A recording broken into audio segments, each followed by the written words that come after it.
All right, welcome everybody. Thank you so much for being here this evening. This is a great opportunity. I don't think we've done this yet, where we've had all of the Planning Commission, Council, and Parks Board all together in one meeting. So I think this is going to be a great opportunity for you guys to rub shoulders and get to know each other a little bit.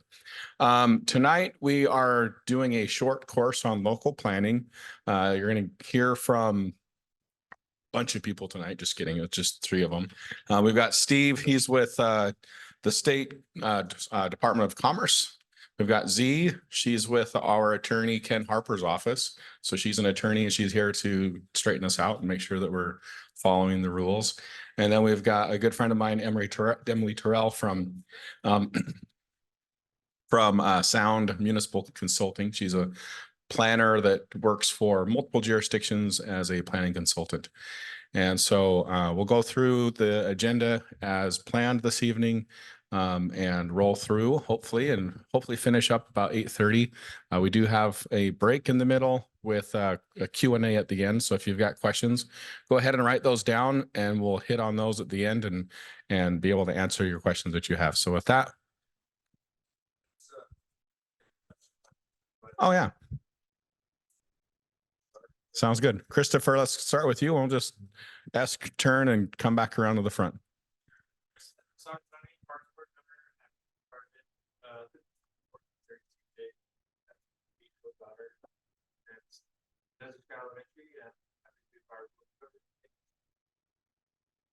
I'm Tammy Coon. I'm also a Parks Board member.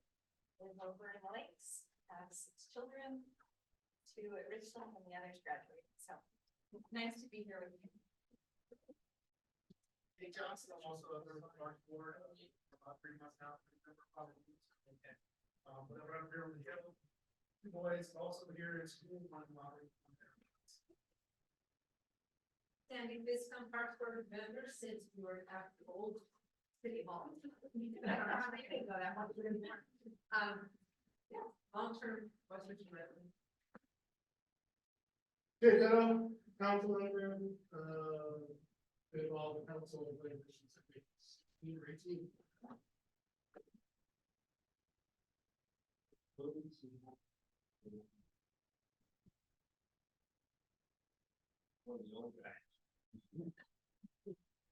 Kate Marin, council, was on planning commission since from 2018 to 2020, and then from 2020 to now on council. Robert. Rob Miller with the Parks.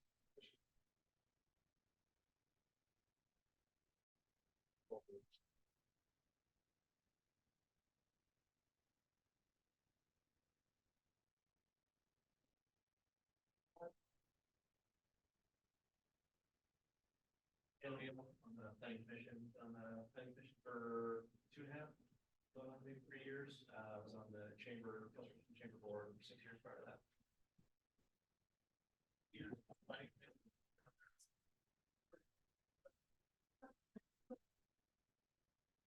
Tech Planning Commission since 2017. Nancy Aldridge, old-time planning commission member, plus city council member at one time. Here and there, the planning commission started last year. Brady planning commission.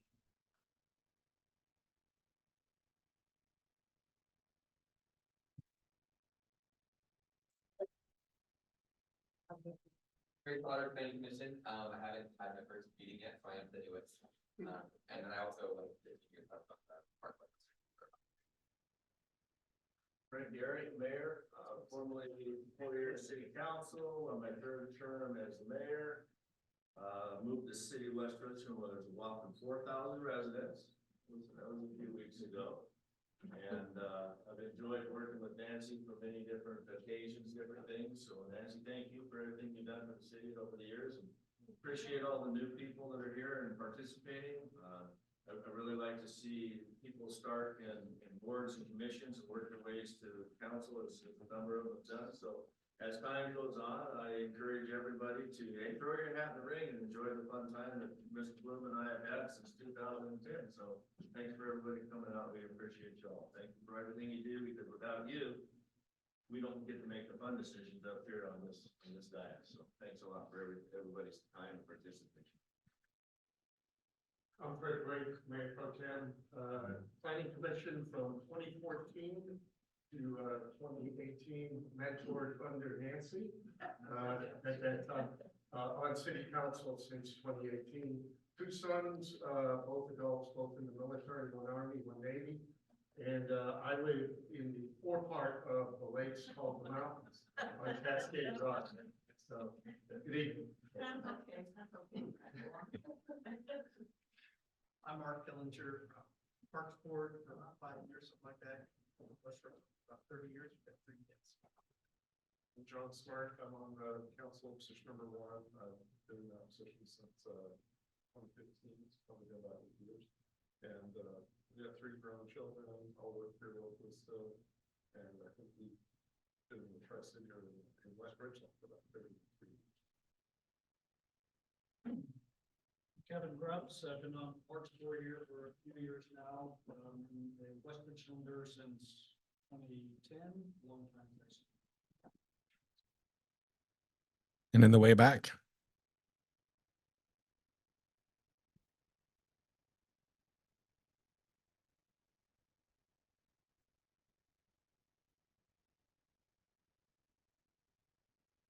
And Stephanie.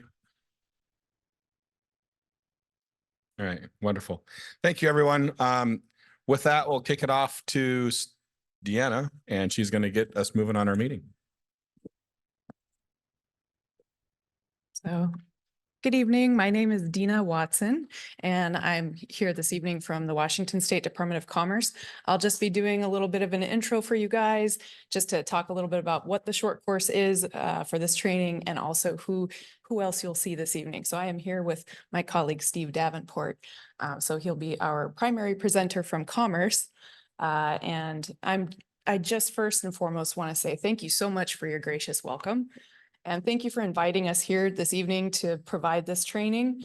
Hopefully, though there is a lot of information here and it's going to be pretty compact, you're going to have a lot of information kind of thrown at you, but hopefully you're going to find a great deal of value in this. And also afterwards, if you have questions or if you would like copies of the presentations, things like that for your own records and future study, certainly reach out to one of us. We'd be happy to provide that. With that, I'm going to go to the reading now. So like I said, I just want to make sure that everyone gets the high points of what this training is. So first off, you know, this course has actually been something we've offered since 1977. And so it's always free and provided thanks to our sponsors and partners, as you see up here. So we have the Planning Association of Washington, Washington Association of Cities, the American Planning Association, Washington chapter. And I always get confused at the Risk Management Service Agency from the Association of Washington Cities. So there you have it. These are our sponsors, and it's thanks to them as well as thanks to local governments like yours.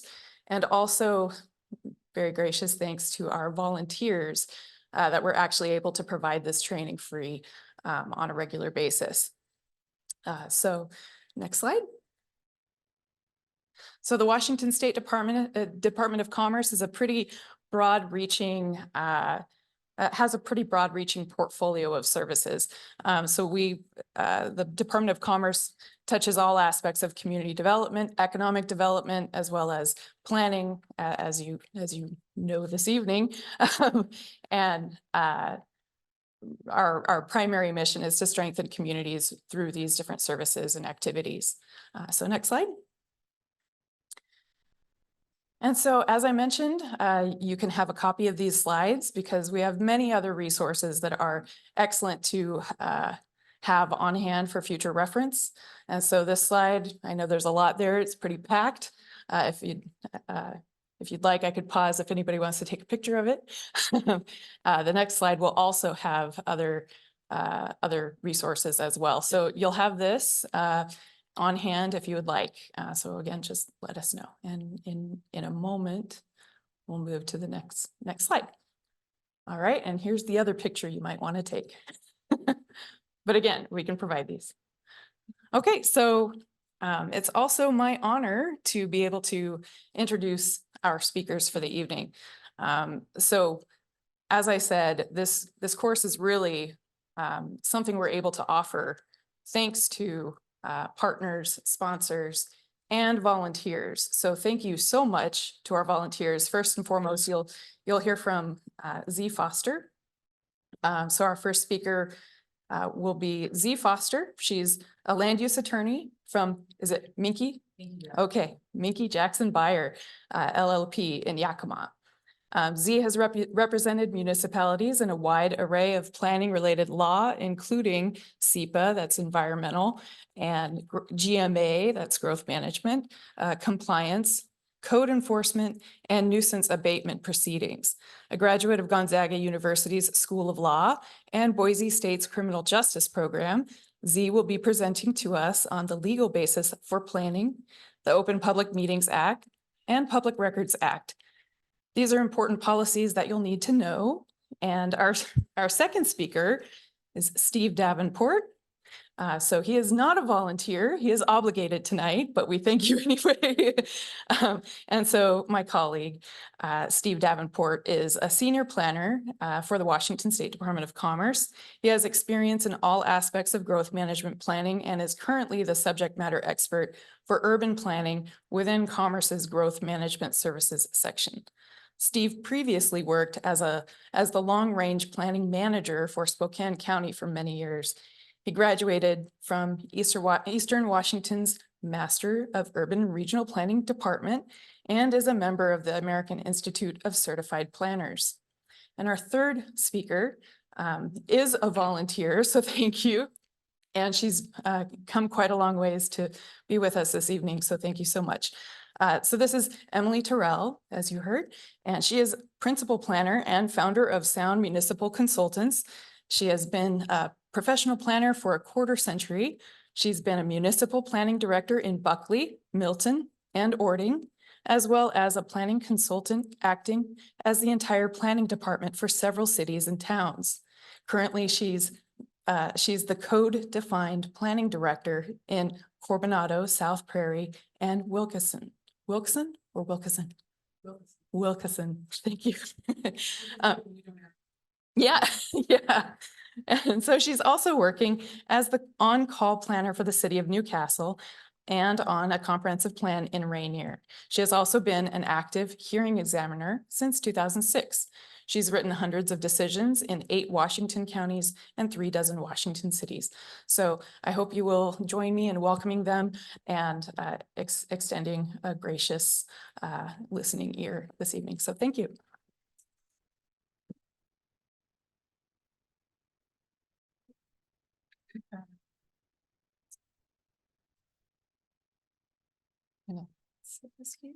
Yeah, that works. See if I can figure this out. There we go. I hope you guys don't mind. I have some notes, so I'll be sitting down. As Dina said, my name is Z Foster. I'm a local land use attorney out of Yakima. I work at Minky Jackson Buyer, and the first presentation I'm going to be giving you guys tonight is just all over a very broad overview of the legal basis of planning in Washington. I'm sure some of you may be asking, why am I being forced to sit through this presentation on planning? What's really the purpose of planning? Well, planning really helps to manage public expectations. When the public comes forth in the planning process, or really any process in which it's dealing with public servants, they expect fairness and transparency. For example, the GMA, which as we'll dive into a little bit more, that's what governs planning in Washington. It establishes a framework for planning that provides both a public decision-making process, and it also helps to offer predictability to the public that once a decision overall is made, that development is reviewed to be consistent with those decisions. In this state, we have a comprehensive planning process in place that also places a very heavy emphasis on deliberation and community engagement. So that's really why we talk about the overview of planning, is just making sure that we can have an informed decision-making process that's both fair and transparent. Next slide, please. So first, we kind of need to start with what are the sources of planning and land use law in Washington? And as they're listed here, this is kind of an order of operations or a hierarchy. We always have to start with the constitutions, the federal and the state constitution. Planning has to be in compliant with those. And then we move on to the state statutes. We have both federal statutes and state statutes that planning has to comply with. For example, under the federal level, we have the Clean Water Act. Under the state level, we have the GMA, we have SEPA, and in certain jurisdictions, we also have the Shoreline Management Act.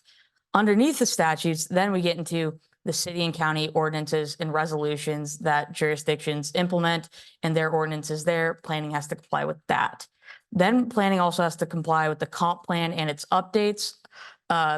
Any administrative regulations, so the WACs are a big one in Washington. Then lastly, court decisions and board and agency decisions. Like I said, that's the order of operation. That's how it flows. You have to start with the Constitution. That's your main, all the way down to, let's say, a growth board decision. All right, next slide, please. All right. The main source of state authority that allows counties and cities to implement zoning regulations is the Washington State Constitution, but specifically Article 11, Section 11. This section recognizes that state and local governments do in fact have the authority to make police, sanitary, and other regulations so long as they support public health, safety, morals, or general welfare, and they do not conflict with the general laws of the state. That is your main authority for zoning. When it comes to planning commissions or hearing examiners, we're looking at RCW, either Title 35A or 35. You also have the Planning Enabling Act, the GMA, the Local Project Review Act, LUPA, SEPA, your standard 5817 State Subdivision Act, and then you also have your Shoreline Management Act. Another important thing to note when you're dealing with planning is, what is your city or town classification? Because this will dictate the laws that you are subject to. You are classified according to the population at the time of either organization, or cities and towns can always reorganize. So we have first-class cities, second-class cities, towns, and we also have code cities, which that is actually one of the most common forms of cities in Washington, is a code city, and you'll find your governing regulations in Title 35A RCW. Next slide, please. All right, the first main area of planning law that I'm going to talk about is the Washington State Subdivision Act, which is found in Chapter 5817 RCW. So while some early communities within Washington were master planned, many grew organically or were planned at the subdivision level through application of Washington's subdivision statute. This law requires that before subdivisions are approved, you must make appropriate provisions for in essence, the public health, safety, and welfare. That comes from RCW 5817-110. That is the main organizing and governing principle when you're dealing with approving subdivisions, either at the preliminary plat or the final plat level. You got to make sure that it makes provisions for the public health, safety, and general welfare. Additionally, every city and town, or every city and county, I should say, also needs to have local codes that will implement this law. And then you have to approve or disapprove, but usually we like to approve subdivisions that are consistent with this law. And now it doesn't just apply to subdivisions, it applies to obviously subdivisions, but short subdivisions, binding site plans, and planned unit developments. There are only a very slim number of applications that are exempt from following 5817. Next, we get into SEPA, or the State Environmental Policy Act. Now, this is modeled on NEPA, or the National Environmental Policy Act, and it requires a review of the impacts that a plan, regulation, or development project may have upon the natural and built environment to give decision makers full information about the consequence of their decision. Now, SEPA applies to most things. Not only does it apply to development applications, it also applies to every comprehensive plan amendment, most amendments of a municipal land use regulation, and then most development projects unless they are categorically exempt. So it's really a two-step process when it comes to SEPA. The first is step one, which is you get that initial application that must be present with a SEPA checklist. This will allow your planners or your city or your county to review the information on the checklist and determine whether or not there are significant probable environmental impacts as a result of the development. Regardless of whether or not there are impacts or not, the second step is to issue a threshold determination. This will be what we call a DNS, a determination of non-significance, MDNS, mitigated determination of non-significance, or if the city or county is going to require the preparation of a full environmental impact statement. Most of the time, most projects can get away with an MDNS, but that's really your two-step process. You got to make sure that when you're considering planning, any form of planning, that we consider the environmental consequences as well. Next slide, please. Another land use regulation is the Shorelines Management Act. Now, this arose out of a citizen initiative, and it is intended to protect the ecological functions of the shorelines of the state, plan for water-dependent uses, and for public access. The shorelines of the state include marine shorelines, rivers, large lakes, and associated wetlands and flood zones. So you may be in what you consider somewhat of a landlocked area, but if you have rivers or banks or some form of a waterbed, you might have to comply with the Shoreline Management Act. It requires local governments with those shorelines to adopt a shoreline master program, which identifies regulated shorelines and shorelands within the jurisdictions, what the permitted uses are around those shorelines, and then policies guiding those use. Additionally, the Department of Ecology must approve all master programs and ensure that they are consistent with the state policies and guidelines. Next slide, please. One of the main governing laws regarding planning is, in fact, the Growth Management Act, which is Chapter 3670A RCW. Now, this was adopted in 1990, and it establishes a structure for comprehensive planning, concurrency, capital facilities, urban growth area, which is a UGA, and critical area ordinances. What the Growth Management Act is extremely concerned with is both proper planning, but also preventing urban sprawl. We don't want communities just to be able to develop out without ensuring that there's the infrastructure in place to allow that development. So the Growth Management Act requires you to adopt a comprehensive plan, which is a 20-year horizon based upon population growth projections about how a city or a county views itself, how it thinks it will grow.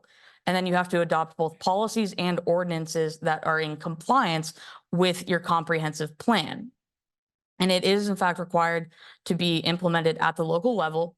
And as I said earlier, what the GMA really requires is that the improvements that are necessary for development need to be in place at the time development is constructed, or funding sources need to be in place to construct such improvements within a 6-year horizon, right? You don't want to allow a large development on the outskirts of the town that can't connect to city water and sewer, or it doesn't have roads, or there's no way really to hit that infrastructure. So it's super important that not only do you have a comp plan that is compliant with the GMA, it follows all of the rules of the GMA. And there's a lot in there. There are a lot of elements that your comp plan has to have, but the GMA really details what needs to be in there. So you have the comp plan that follows the GMA, and then all of your development regulations will necessarily flow from there, because your development regulations also have to be consistent with your comp plan. And then Steve, I think, will go in much more detail than this on the GMA, but there are some severe consequences for not following the GMA, such as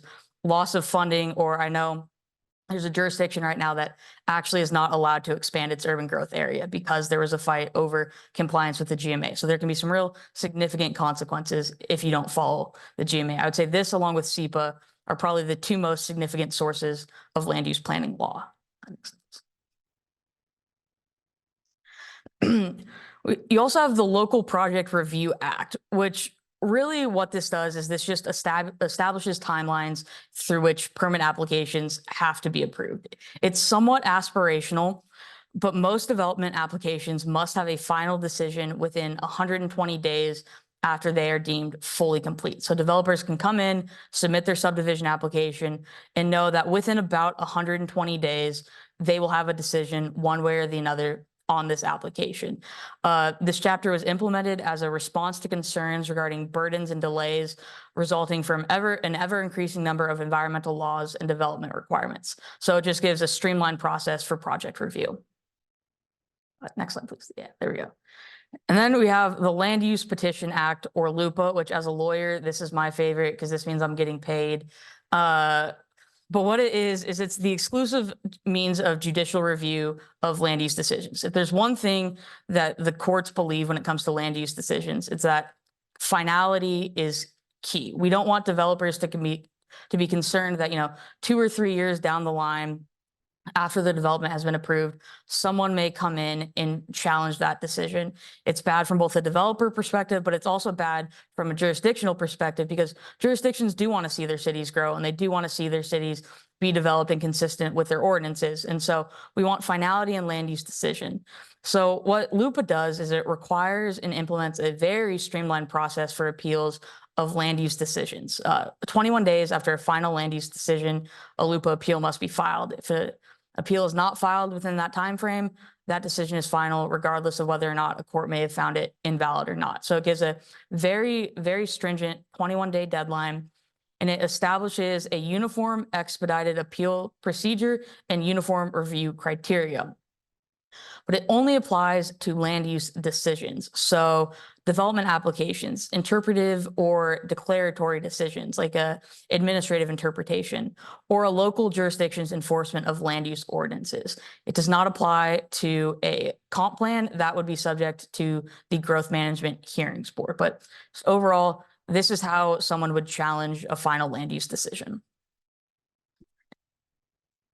Another key consideration when we're planning outside of the statutes that govern how planning is actually done is procedural due process, because individuals have a constitutional right to develop their land how they want, or they just have property rights. And so procedural due process means that before a government makes a decision that significantly affects an individual or its property rights, citizens have to receive notice that a change is being considered, and they have to have the opportunity to comment. This is why, depending on your codes, applications go before a planning commission or a city council. It gives citizens the opportunity to learn about a project and then comment on it if they feel that it is going to affect them some way. It's probably the most important part of the permitting process. And it also applies to just general meetings. If an action would change the property rights of a property owner, legal notice and an opportunity to be heard are required. So if you're changing a development regulation, it may not affect a specific piece of property, but it is going to change how people can use their land. And so notice and an opportunity to be heard is required. One of the reasons this notice is so important is that failure to give that proper notice of a meeting could invalidate actions taken at meetings. I have seen individuals challenge that. They do challenge that. So just notice and an opportunity to be heard is always key. And then we also have substantive due process. So the question of substantive due process focuses on the outcome of the rules. It means the right to be subject to rules that are reasonable in aim and scope and that are appropriate for local government regulation. As you can see up there, there are essentially 4 questions that any regulation should be able to answer. It should have a legitimate purpose. There should be a rational basis between that purpose and the regulation. It should be reasonable, and it should be clear and able to be understood. And the key for making sure that you have these reasonable regulations that serve a legitimate governmental purpose are that the remedy for any due process violation is that subject ordinance or regulation could be invalidated. So you just want to make sure that you're serving in a legitimate purpose. There's a basis between your regulation and that purpose, and the law is clear and reasonable, and individuals can understand them and know what laws they are in fact subject to. So both the US Constitution and the Washington Constitution state that no private property shall be taken or damaged for public or private use without just compensation having been made. Where local governments have authority over the use of private property, they must be sensitive to the constitutional limits of their authority. A lot of times the taking clause gets implemented is when jurisdictions are imposing conditions upon a development or a private property. So you always have to be, careful that if you're imposing conditions, you're not somehow taking private property. So there are two types of taking. The first is physical occupation.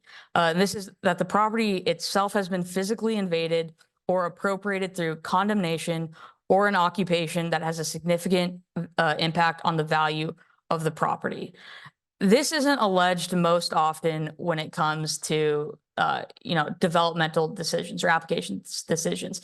Most of the time, what people will allege is a regulatory taking, which is land use regulations made to private owner of the reasonable use of his or her property, such as the right to buy and sell property or the right to exclude others. However, courts will generally uphold regulations that protect public health and safety or environmental concerns, even when these regulations substantially reduce property value.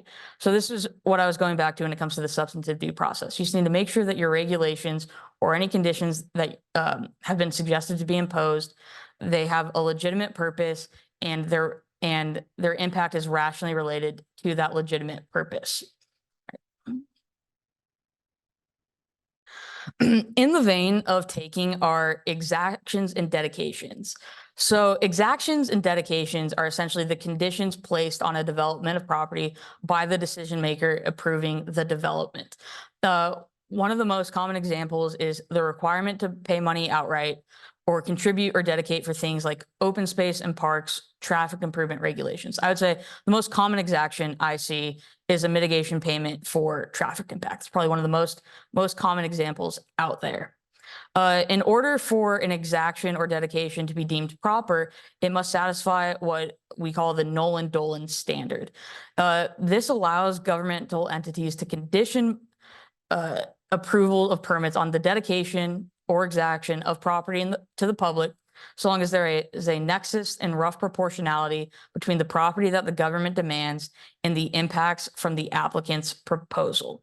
So essentially, you just have to show you caused X impact and what we're requiring you to do remedies solely that impact, nothing more. That's just kind of the standard that you have to meet. Like I said, it usually comes up in the traffic mitigation context. Just ensure that you're actually mitigating an impact of the development, not attempting to ascertain just some general public benefit. All right. And then the last area of land use law is what is known as vesting. Now, this question specifically relates to what specific set of regulations apply to a development application that may progress over time. Washington State's vesting rules generally entitle a property owner to use their property according to the rules and regulations in place at the time of a complete application for a building permit or subdivision is submitted. These vesting rules will enable a developer to proceed with their project under the rules in effect at the time their project was deemed complete, even if the regulations affecting the property change. So essentially, once you submit an application, it's deemed complete. Those are the development laws that developer gets to be subject to, even if significant changes are made after the fact. So in conclusion, planning concepts or just the law governing planning most often is gray and super difficult to understand. There are always arguments on one side or the other. They're not clear, black and white. You have to accept that land use process is often gray and sometimes without answers that are clearly right or wrong. That's why people like me exist, lawyers exist, so that you guys can have your questions and we can give you what we view to be our best advice under the circumstances and under the law. You should seek to fully analyze the issues from all angles, develop a strong factual record so that when Emily gets involved, there's a very good record for her to make her decision on, and show how facts fit within the legal framework to support a decision. You should also familiarize yourself with the relevant framework and standards and procedures that apply to the particular subject matter and process that is before you. And that is all you will hear from me on this topic.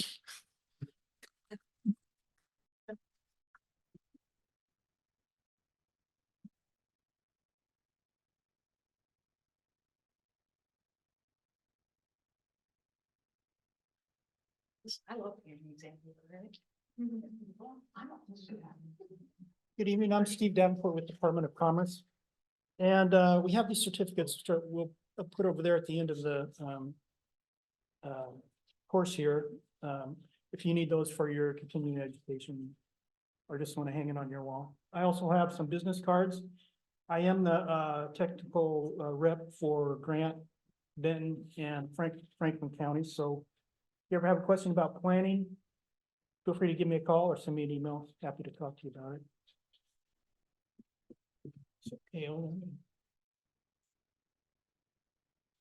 So this evening, I'll be providing an overview of the comprehensive planning under the Growth Management Act. So let's get started on that. Next, please. What I'm gonna cover in this presentation is basically four things. One is why we plan. What is the reason for it? The other is kind of the core concepts in the Growth Management Act. To get you to a plan, and then how you implement the plan through codes and regulations. And finally, the requirements for updating the plan. Next, please.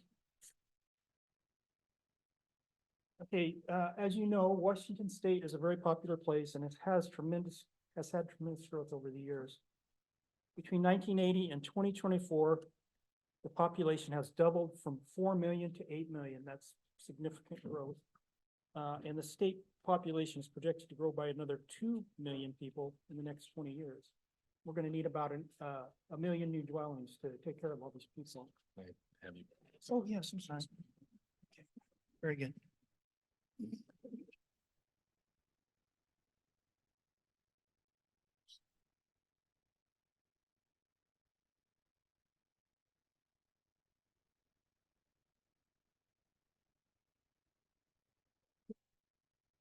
Can you hear me okay now? Is that close enough? Okay.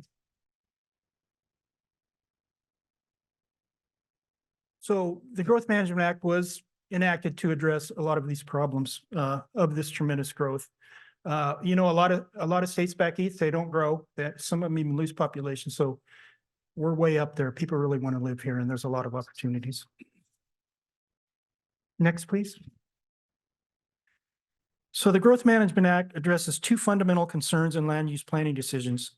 First, people value predictability and certainty when seeking permits. That's one side of it.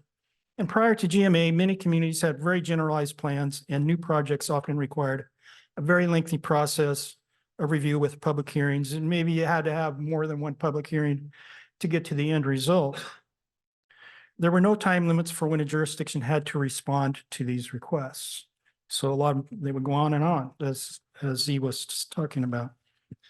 But on the other side, people value public deliberation and inclusive decision-making, and the public expects fairness and transparency. In Washington, we place higher demands on a comprehensive plan than in other states because we front-load our public process of deliberation. Washington law establishes detailed plans backed by robust public hearing process. So that's the time for your input, is when we're establishing and updating these plans. The plans provide a greater level of certainty for what types of uses will be allowed and assures that the necessary infrastructure is in place for development. Additionally, the process requires local government to respond to land use requests in a timely manner, as Z was talking about earlier. Okay, next, please. So what makes a good plan? First of all, it must be realistic. It must be grounded in reality and achievable based on scientific analysis and study.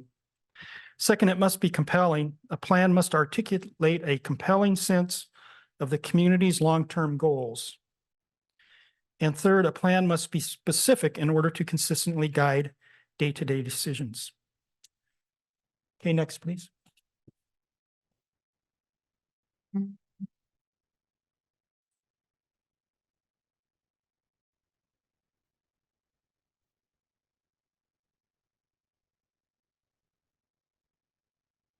Sorry about that.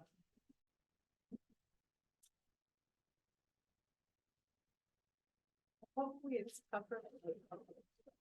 Which I don't know. Okay, that won't happen.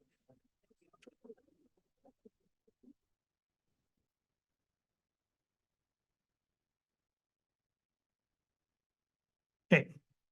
Sorry about that interruption. So let's see, okay. So let's talk about the Growth Management Act. We kind of talked about why we do planning.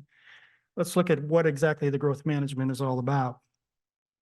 So in 1990, the legislature adopted the Growth Management Act in response to concerns that, and this is right in the legislation, that uncoordinated and unplanned growth, together with the lack of common goals expressing the public's interest in the conservation and wise use of our lands, pose a threat to the environment, sustainable economic development, and the health, safety, and high quality of life enjoyed by residents in the state.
Good.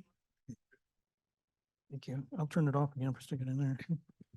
Okay, I'll be very careful. Can you hear me now? Okay, great. Thank you. I think after 3 times of messing up the mic, I get kicked out, I guess. So when they adopted this legislature, they wanted something to guide what they were doing. So the legislators developed the GMA planning goals. So these are kind of oversee what they're trying to do, and you can see them up there. There's 15. They've added a few over the years. And these goals are not listed in order of priority and are not prioritized by the law. So they each carry the same weight. Some goals use soft words like encourage, while others are more strongly worded with action like reduce, maintain, and protect. The housing goal was strengthened in 2021 from encourage affordable housing to plan for and accommodate. So there's a much greater emphasis on housing, and we got to build all these houses. There's really been a lot of work done in the last few years on trying to help our state attain more housing and more affordable housing. Next, please.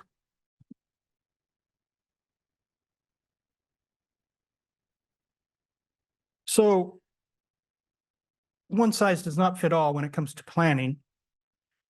And the Growth Management Act, they realized this when it was developed, that the diversity of planning needs across the state has developed different planning requirements for different areas.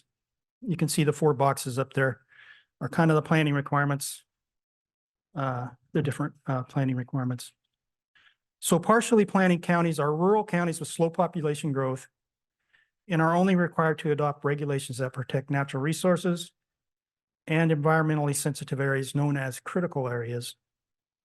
So a lot of those rural town, oh, next slide, please, sorry. So a lot of those rural, counties, they don't grow very much, some of them even lose population. So, and, this county is considered a fully planning, county, which is the next step up. And fully planning counties are required to meet all of the Act's goals and requirements. This means they must agree on a countywide planning policies and develop detailed comprehensive plans.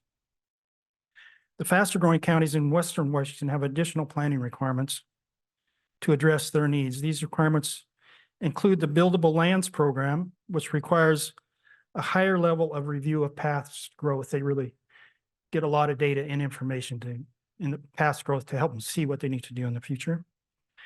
And then the Vision 2050 program provides a detailed and coordinated approach to planning for central Puget Sound counties, including King, Pierce, Kitsap, and Snohomish counties.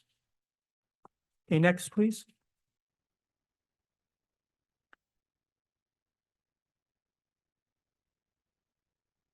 Okay, we're on track. So, so the next thing we talk about is local jurisdictions, and countywide planning policies. They kind of do the same thing as a GMA goals for the state. These would be the kind of the GMA goals for a county. So one of the first things a county must do in their planning effort is to develop countywide planning policies. These policies provide a countywide approach to planning issues. Countywide planning policies are developed by the county and all the cities within the county. The policies help to ensure that plans within a county are consistent with one another and work together to manage regional growth. So, and in these policies, they generally include allocating population targets for individual cities to include in their comprehensive plan. So how many people are we going to plan for in the next 20 years? A mechanism for counties to designate urban growth areas, and policies that address siting of public facilities of countywide or statewide nature, such as wastewater treatment plants, highways, prisons, or airports. A lot of cities don't want a prison in their city, or so we have to have a way of being able to cite those in a fair and equitable manner. So that's what that's all about. Policies to address the need for affordable housing and other policies that they think are important, such as economic development, parks and open space, those kinds of things. Next, please.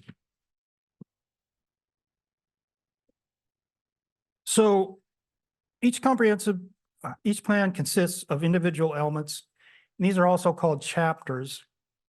The GMA specifies as mandatory elements for all comprehensive plans and specific policy requirements for each. All elements share a certain commonalities that characterize a good plan. This includes goals and policies to detail what the public and elected decision makers want to achieve. It is their compelling vision. The element contains relevant local facts and analysis. This is a necessary documentation about realistic constraints and opportunities facing a community and the factual basis people need to develop a plan that is practical. Each element contains a strategy or set of actions that align facts with the community's vision as it carries throughout their planning goals and policies. So let's base it in facts and see where we go. The plan's action items include the decisions that you need to implement in order to realize the community vision embodied in the plan. So, and you can see the different elements and chapters up there. Other ones may be included as well. These just show the mandatory ones. Okay, next, please. Okay, I'm going to skip this one.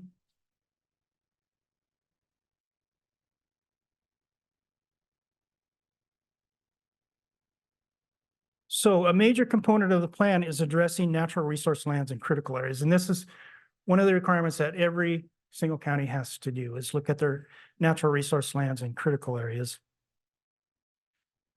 Agricultural resource lands, which you have a lot of them around here, of long-term commercial significance are designated and conserved based on specific criteria that looks at parcel size, soil, and proximity to markets. And there are other ag lands, but these are the really important ones that we need for long-term production. Forest and mineral lands also fall into these categories. So in terms of critical areas, local governments must use best available science and adopt regulations to protect functions and values of the 5 critical areas. And I'll just go through those very quickly here.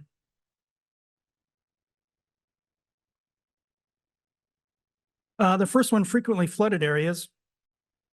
Development creates more impervious areas where rainwater is not absorbed by the soil, thus increasing the potential for flooding. So you've got a natural area, you put houses with roofs on it, you put parking lots on it, you're gonna get a lot more runoff. That gets addressed in your critical areas ordinance. Geologically hazardous areas, steep slopes, erodible soils, and a potential for landslides.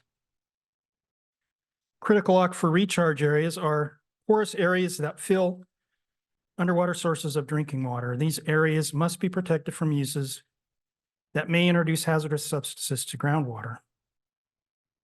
The areas adjacent to wellheads must also be protected with specific regulations. So in a lot of the aquifers in this part of the state are what we might call fossil water, because they're deep, they don't recharge. And so that's one of the big challenges facing the Columbia Basin right now.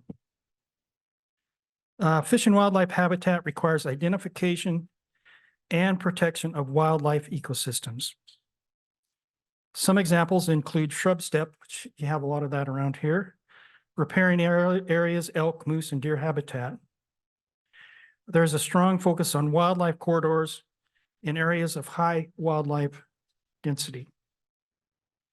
And finally, wetlands are areas that are inundated or saturated by groundwater and support vegetation adapted for the saturated soil conditions.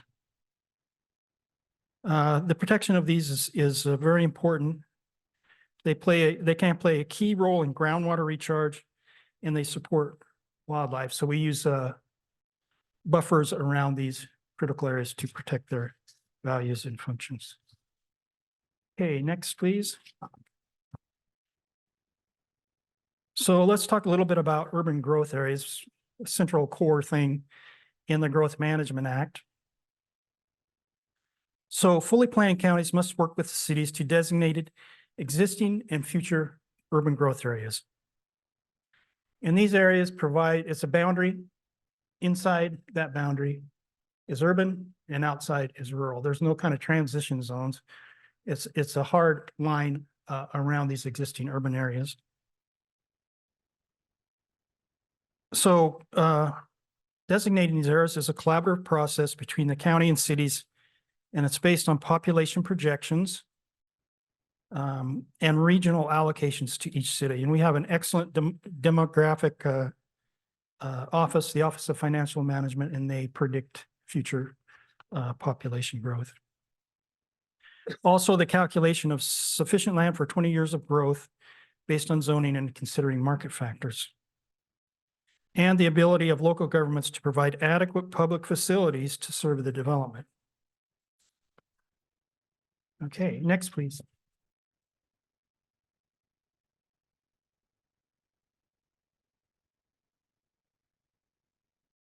So population forecasts and allocations.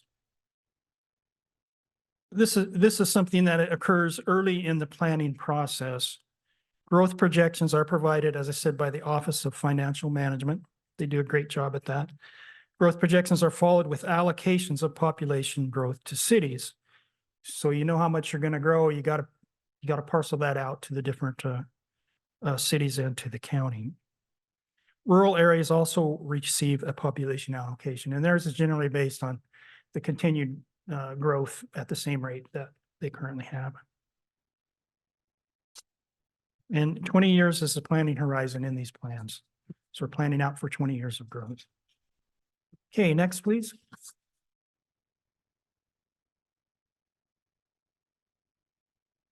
So another core concept is consistency and coordination within the plan.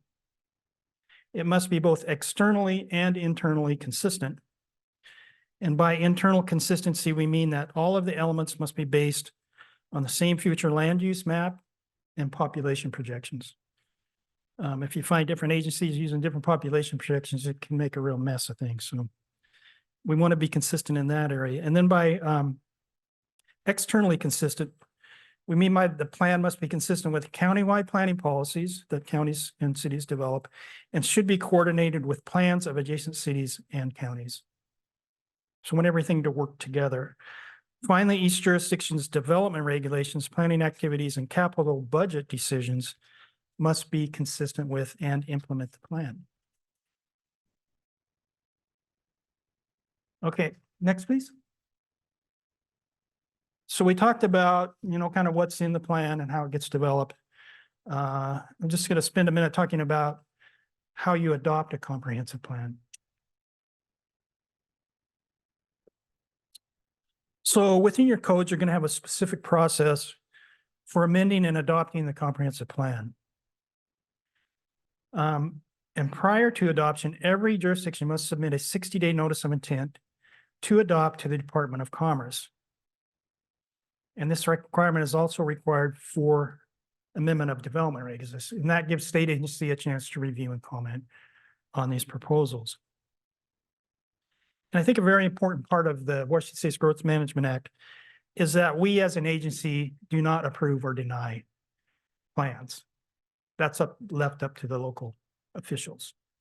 If you go down to Oregon, there's some guy from the state that has to sign off to that plan before it gets adopted. We don't do that in Washington State. Another thing is the transportation element must be certified by the county's regional transportation organization to ensure consistency with the regional plans.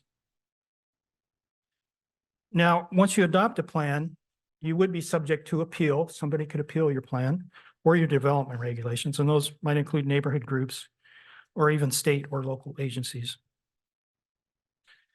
The Growth Management Hearings Board is a board that hears these appeals, and this was established because there's a lot of detail and nuance in these Growth Management Act, and they wanted people to evaluate appeals that had some history and background in this area. So they developed this board, and it includes attorneys and former elected officials, and they will make the initial decisions on the appeal. Those then can be appealed up to the courts after that. Okay, so that's adopting the plan, then implementing the plan. Next, please. Okay. So once you got a plan, you got to put it into force. And the main ways to implement your plan is through development regulations and spending priorities. Each jurisdiction has the flexibility to choose how to develop their comprehensive plan and how to develop the implementing regulations and capital improvement plans in a way that fits the local visions and the value of the community. Okay, next, please. How am I doing on time? Good, okay, all right. Okay, an important part of these plans is capital facilities. And capital facilities plans set priorities for investment in roads, parks, water and sewer service, and other community facility needs. These include an inventory of capital infrastructure and evaluation of current needs and future needs to accommodate projected growth. The plan includes estimated costs of providing those facilities over the life of the plan with detailed financing information for the next 6 years. So you have to show how you can finance it concretely at a 6-year interval. And you have to show that you can go out to the 20 years and still be able to, but it's not quite as a detailed of an analysis there. So the transportation element includes a similar inventory of a jurisdiction's transportation system and identifies future projects as well as establishes levels of service. And an example of a level of service for transportation would be an intersection with a light on it. And the levels of service would go from A to F, just like in school. A, your mom's gonna be happy. F, your dad's really gonna be mad. So A, that intersection it flows at any time of day, a great flow. B, you start seeing some congestion, just a little bit of congestion. C, maybe rush hour traffic, you get some more congestion in there. And then D, you really start to get congested. And you may have to wait one light turn to get through a light. And then F, fail. That intersection is not working and you may wait several light changes before you can get through. So we also have concurrency programs established in development regulations, ensure that new development will not decrease the level of service established in the comprehensive plan. So if you say we want level of service A on all of our roads, and a developer comes in and his project's going to drop it down to a B, then you as a municipality would have to deny that because it doesn't meet your level of service. So it's really important for local communities to think about that and provide yourself a little flexibility in that area. I know everybody wants to be A, but there's still going to be some C students. Okay, next, please.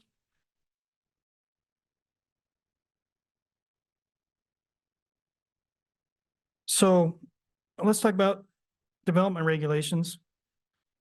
These are the controls on development or land use activities by a city or county, and they must be consistent with and implement the comprehensive plan. These regulations are adopted into the jurisdiction's code and are the rules that inform the what, where, and how developments may occur and the process in which the applications will be reviewed. And these regulations provide predictability for developers and community members. Development regulations also establish concurrency programs, which ensure that public facilities such as road, water, and sewer are provided with the developments that they serve. We also have critical areas regulations, and we talked about that. There are subdivision regulations, and Z kind of gave us details on that. And then your public works standards set out street widths and other standards for public facilities. Okay, next, please. Okay, now we'll talk about reviewing your plan over time, and we have what's called the periodic review. And that's a mandatory review that occurs every 10 years. And so this county is coming up in 2026, I think. When in the summer of 2026, your plans will be due. That's the time frame. So it's coming up quick. Other state agencies such as Ecology, WSDOT, Fish and Wildlife, and DOH require consistency with GMA prior to awarding grants and loans themselves. So we're talking about these grant and loan programs that if you don't have an updated plan, you might not be eligible for them. And currently in Grant County, we're working with 4 cities who want to get public works grants. And unfortunately, they didn't have their plans completed. So we're trying to help them along the way to get those completed so they can get their sewer fixed or whatever that grant is for. Okay, next, please. How's my time? You have 5 minutes for this. Nice. Okay, I'll go real slow on this one. Probably talking too fast. These are stuck together. Okay, some final thoughts.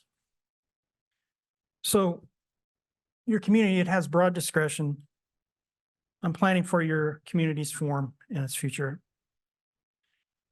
For urban areas, you may look at how you can better support housing near jobs, provide accessible transportation for persons of all ages and abilities, and provide housing that supports all income levels.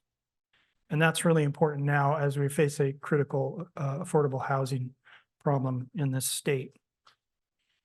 In rural areas, we may look at how we support Washington's resource lands for agriculture, forestry, and protect rural character and provide appropriate levels of service in the rural areas. So I think it's really important to this concept of protecting rural character. And that's something that counties will address and try to retain that urban atmosphere and feel. So in summary, while the GMA provides the framework, local governments decide how that translates into a desired future. Next, please. So thank you very much for inviting us here. And that would conclude my presentation. I think we're going to take a 10-minute break and then we'll come back. So I'm going to put my business cards over there. Yes, sir. Do you live in the Tri-Cities? No, I've lived in Spokane, Spokane. We have a Spokane office for Commerce. That was one of the things that Commerce has done in the last few years, is try to not have everybody in Olympia, but have local people on the staff that can relate to the people in the community. So that's an effort that Commerce has been making over time. We also actually have a hub in Tri-Cities, although We do, we yeah. don't have our senior planner staff, so we're not staffing that location, but with so many programs, Yeah. chances are there's, if you had other questions, we could refer you and, at some point, if it's something that's not necessarily planning, but we have other staff at Commerce who, are specializing in whatever area that is. We also, can facilitate some introductions and everything too. So, but yeah, Commerce really has moved out of Olympia and across the state now. So we're happy to be able to be here for you. They've been a great partner with Tridex and being there with our local economic development. Good to have them. Yeah, that's awesome. So I'm going to leave these certificates over there. You can kind of fill them out yourself, and I trust everybody not to sneak out early. And I'm going to put some of my business cards over there. Feel free to call me, email me at any time. Another thing about those certificates, I'm sorry, I forgot to mention it, but you actually fill out the certificate yourself and you hold on to it. What we do is we take that, either your electronic registration or your physical sign in over on that sheet.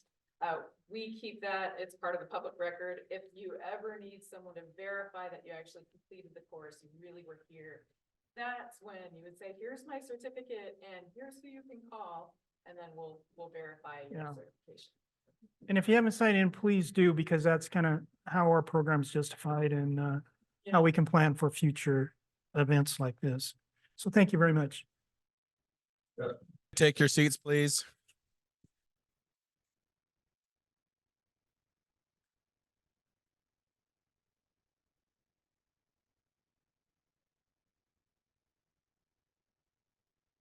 Also, just want to make a quick announcement. If you did get one of your certificates, can you please get a copy to Stephanie? She needs to put that on your file so that we can prove that you did this and that you will have completed the required OPMA. Otherwise, you get to do this all over again here in the near future. So just want to give you that warning, that if you could please make sure you get that to Stephanie. And with that, I will turn it over to Emily, and she's going to go over roles and planning. But first I will fiddle with this for several minutes.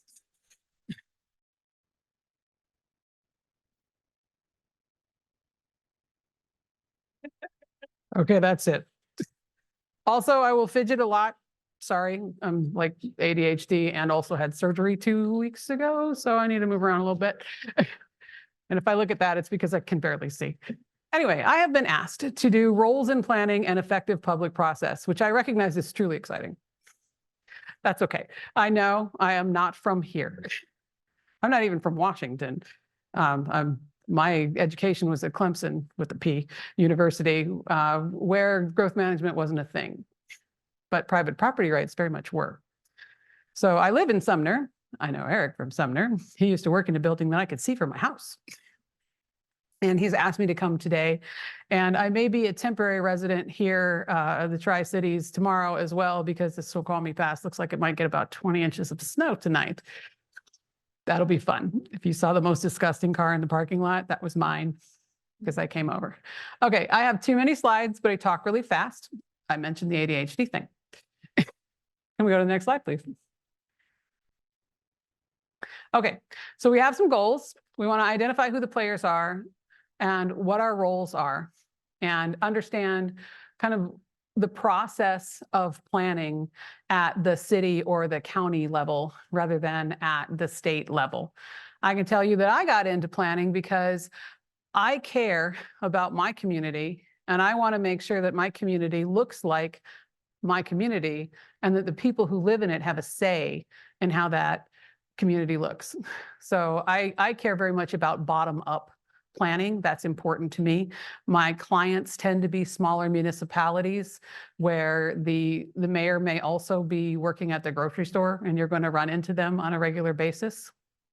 So with respect to the roles, we need to think about the documents like the comprehensive plan and other plans, development standards, codes, and laws, how we engage in those things and how we as various groups engage. I will speak from the staff perspective because that is what I mostly do. Every once in a while, I'll speak as a hearing examiner because I do that too sometimes, or maybe a lot. And then how we all work together in the planning process. So like I said, I will try to speak pretty quickly. Yes, I recognize you do not have a hearing examiner, but a hearing examiner appears on this slide. We'll talk about it a little bit. It's an optional thing, a useful thing, but then that's pretty self-aggrandizing for somebody who's been doing it for so long. Next slide, please. Okay, planning is a very complicated subject. You've listened through a lot of law tonight and the long-range planning aspect of it for comprehensive planning. There's just a lot to it. You'd be surprised how much your planning staff needs to know and the variety of things that planning staff do in a day, and then how important your roles are as commissioners and council members and task force members and all the other reasons that you're part of this process. There are a lot of steps. Mostly they loop back on each other. There are often large time gaps between when we announce we're going to come up with a plan and when we actually have the plan, or when we announce that something's going to be built and the thing gets built. And the rules are always changing. In this last couple of years, the state legislature has gone hog wild. They have done many, many things that we will be trying to implement for many years. And it will be a rocky process. Some of these things where we're required to have a lot more multifamily in single family zones, well, we're going to have to work with appraisers and real estate agents to figure out how that stuff gets financed. Because Freddie Mae and Fannie, they do only, 4 and below. So if suddenly everything's 6 and above, can they finance? There's a lot of things that are moving all the time that your planning staff have to be aware of. And hopefully if we do our job, you will be too, which is part of why I'm here. Next slide, please. Okay, so the players, elected officials. As a staff member, I'd be stupid not to put y'all on top. Planning commissions, advisory boards, design commissions. I like design commissions because when all else fails, at least you can decide what color you like, Hearing examiners sometimes, certainly the staff, the general public, the development community, and a ton of interested bystanders, utility districts, tribes, environmental groups, affordable housing groups. There's just a million people that we interface with all the time. And the other interested parties that you don't necessarily always think about are the past, when we're thinking about historic preservation, and the future. Will our kids have schools? Will they have places that are safe, that they can play, that they can get to school safely? Those are the sorts of things that planners think about and why the comprehensive plan is so important. Next, please. So current versus long-range planning. Badly named? Yes. Current planning is development review. It's when someone comes to us with an application and we compare it to the codes and the standards, write a staff report, and then bring it to the decision-making body, whomever that may be under your law and the way you've conceived of it. Long-range planning, we've just talked about, the comprehensive plan, development standards and codes, your design standards. Do you want articulations and modulations? Do you like those roofs that go toot, toot, toot, toot, toot? I saw several of those on the way up. Those kinds of things. And how big's our water main? How far does it go out? Can we afford that stuff? What's the service level? What's it going to cost other people? All of that stuff gets tied in with planning, even though a lot of it's coming out of your public works department. Next, please. Okay, land use decisions. There are legislative decisions quasi judicial decisions and administrative decisions. I'm going to mess up quasi just about every time, sorry, despite using it all the time. A legislative decision is your long range plan. That's the part where you, as the representatives of the public, either as a lay body or an elected body, are in charge of approving that comprehensive plan. What do we want? Where do we want it? How do we want it? The state is getting a little top down.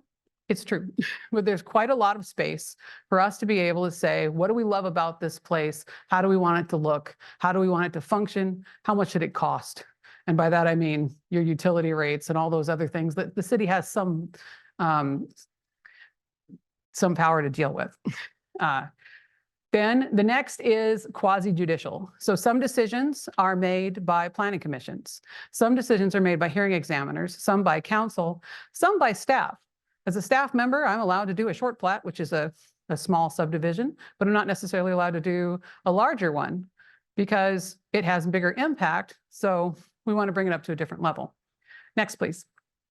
So we'll go through each of these. The typical steps in rulemaking or the legislative process. That is what the council members with advice from your commissions and boards are approving. These are amendments to plans or regulations. What's in our code? Who makes the decision? What kind of decision? How's it supposed to look? There's a review by staff or consultants. Thank God for the consultant role. Environmental review, that's your State Environmental Protection Act, where we have to make sure that we're protecting things that don't have a voice. Public involvement, this is crucial throughout. The whole purpose of planning is so that people have a voice in the place that they live, and so that when we are growing into the future, we're growing in a way that makes some sense. Planning commissions will do hearings and recommendations frequently to council. So sometimes the planning commission will do the heavy lifting of asking the hard questions and then make a recommendation to the council. Council will review and make decisions on some things that are quasi-judicial, everything that's long range. And the decision can be appealed to the Growth Management Hearings Board or by any party of record. So someone can come along and say, you guys blatantly didn't listen to me. They have to prove it. They have to prove it that like especially if it's like a development decision. If someone appeals it, they have to prove how it didn't meet your code. Not do they not like it, but did this process follow your code? And does the outcome follow your code? Notice how the code is the most important thing here. If you're not liking what you're getting, the problem is your code, not your staff. But what did you write that you wanted? That's the rule book that we use when we're looking at these things, when we're trying to make decisions and trying to bring forth recommendations to you. Next slide, please. Okay, at the quasi-judicial decision level, there is first a project application. So I'm just going to give you the quickies on how this works. An applicant will come in with this is what I want to do. And in this state, they make those decisions. I was a consultant briefly in California, and it turns out the staff make the decisions and tell the developer what they're allowed to do. I think you don't like the way we do it here. That's terrible. I didn't last very long though. Then we do a determination of completeness. Did you give us everything we need? Did you give me enough envelopes so that I can tell your neighbors what's up? Did you give me a SEPA checklist? Do you have everything? If not, then I'll give you an incomplete application and ask you to try again, do your homework. We do a review by staff or consultants. This is iterative. I've once in my career, I've seen something come in and go directly to a decision. Otherwise, I have seen ones that have had iterative processes that might be 4 or 5 times. The really big developers, the more experienced developers, they know to come in and shoot for the least amount of delay possible, so they give you the best information right now and don't require you to tease it out of them. But it is our job too, as planners, to make sure that the mom and pops, I own this piece of ground and I want to make one line in the middle of it so my kids can live over here, are guided through that process with respect and using terminology that they understand. There will also be the environmental review. Environmental review is like 14 different things. We're looking at the air and the water and the soil, but we're also looking at schools and cultural impacts and all varieties of things. Again, things that don't necessarily have a voice to speak for themselves, we review as part of the environmental review process. Public notice is required at each stage, and here for a type 5 project, I'm actually coming from your own code here. There are places where the public should know something's going on, if it's substantial enough. If your neighbor's doing a building permit to remodel their house, not your business. But if your neighbor is putting in a 12-lot subdivision, your business. So there are places where we are required to give public notice and other places where we are not. If we're going to have a hearing, the public should be well aware of it and able to come and be able to say, I spoke my piece. They disagreed with me, but I got to speak. We staff and consultants will put together a staff report. They can be short, a couple of pages long. The longest ones I've done are 60, 70 pages long for things that are really complicated.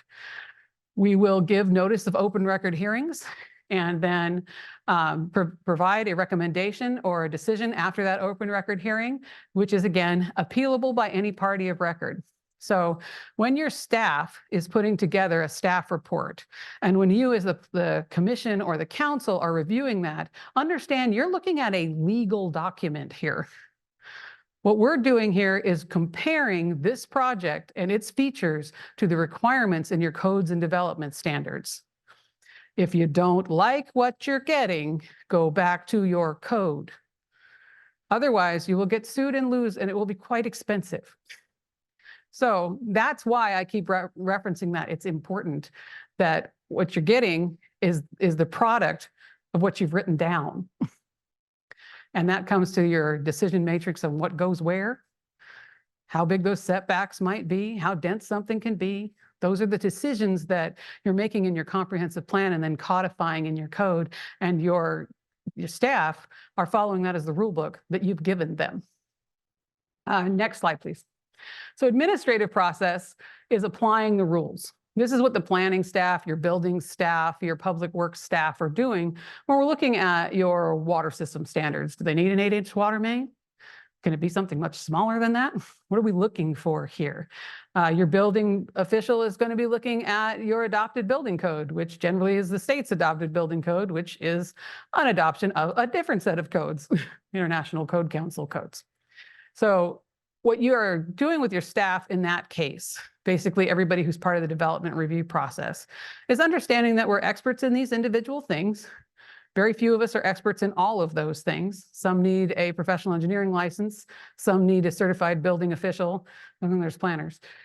But understand that we know what we're doing here, and you've given us decisions that are within our wheelhouse.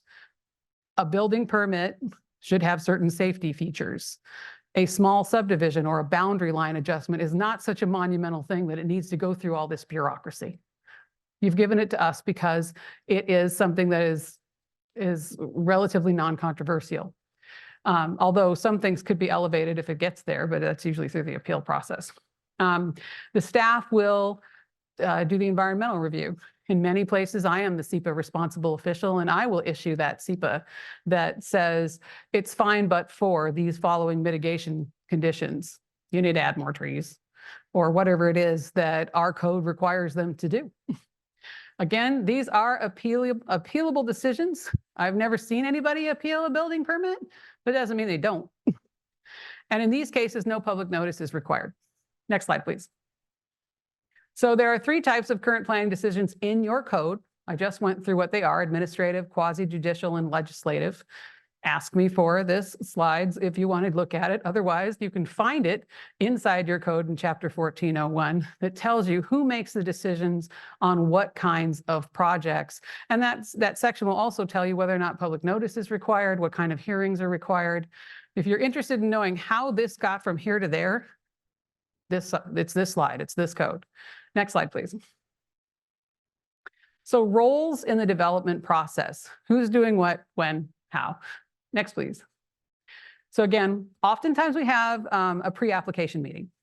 If something's big, or if they're just not sure of the code, they haven't done it a lot of times, we will encourage someone to come in and meet with the relevant development review staff. That's often the Public Works Department. It's a city engineer, whether they're in-house or out, planner or planning consultant, or both. Every once in a while, a building official. And the purpose of that meeting is to say, thank you for this conceptual plan. It looks pretty good, but you've missed a setback on this side. Or What do you need to know from us? In fact, that water main is in that street and it is this big. And yes, it may be tapped into.